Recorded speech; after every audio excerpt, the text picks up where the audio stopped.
ওয়াইদা হাদ্দাসা কাযাবা, যখন কথা বলে মিথ্যা বলে। ওই যে আমাদের নারায়ণগঞ্জে ছিল কুলাঙ্গারটা, বলতো 72 রাকাত নামাজ পড়তো।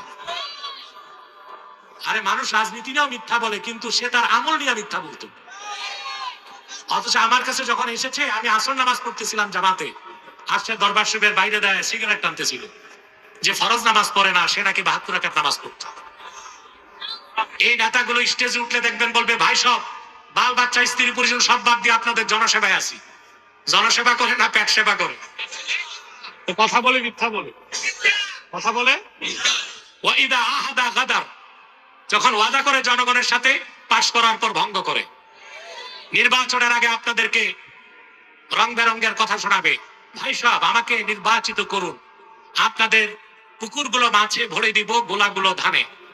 3 বেলা আপনাদেরকে সোনার চামচে রূপার বাটিতে দুধ ভাত খাওয়াবো।